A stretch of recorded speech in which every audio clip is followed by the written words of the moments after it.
What's this brown spot occurring on my tooth? Is a question that a patient asked me. They came in, they really didn't see it from straightforward. Actually, a friend mentioned it to them.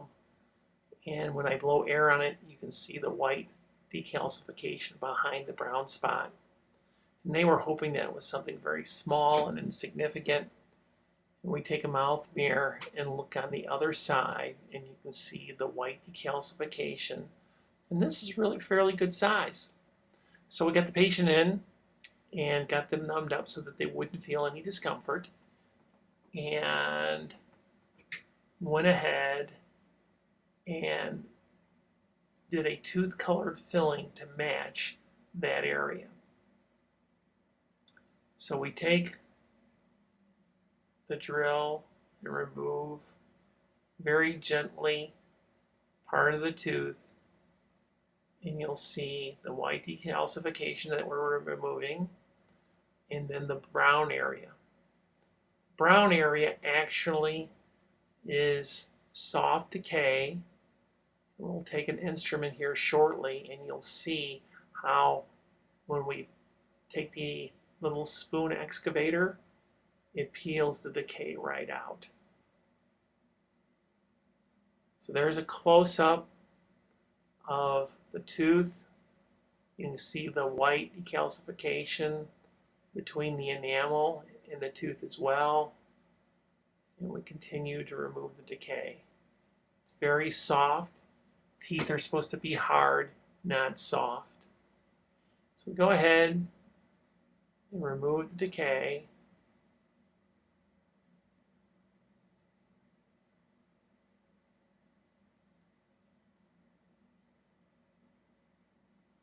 And as you can see, there's quite a little bit there. Take our drill and remove the white decalcification and every part of the decay that we can possibly see that's soft. And it's not necessarily just the brown stain. Sometimes you can leave brown stain behind if the tooth is actually hard, but in this case it wasn't that way. And it looks pretty good. Well, we go ahead and add what's called the decay detector, and we don't use it on every case because there's false positives with it. But it's nice when you have a situation where you're getting close to the nerve and you want to be sure that you're being careful. And usually only do it once. And this tells me that there's more decay there. So I go in with a different type of a drill. This one vibrates whenever it hits hard tooth structure, and so it typically removes mostly soft tooth structure. So under a low RPM, we remove more of the tooth, the soft area that's there. We check it with our hard spoon there. We are satisfied that that's going to be clean. And then we go ahead and put a base in. This is a Vitrabond, which is a glass ionomer modified resin, and that will have fluoride in it and will help protect the tooth as well. Go ahead and take the drill back with a smaller round burr to remove any excess of the Vitrabond from the edge of the tooth, and making sure that that's just truly enamel. And we'll go ahead and place 3 different types of composite.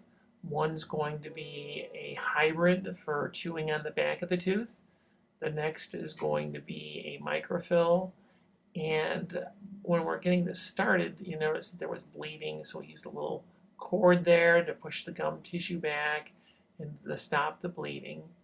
And there's a microfill that is mixed with some white frosted material that we'll place in there. And as you can see, you really can't tell where the filling is. And we'll end up polishing that interproximally. We'll take the band away, not the band, but the cord there, the little piece of string. And you can see how it's all blended in. On the back side, you can see that that is the filling that's all one color, and that's the hybrid. Now this is the view that a person next to the patient would see, while from the front with a mirror, the patient wouldn't even see that brown spot. And so they were totally unaware of that. And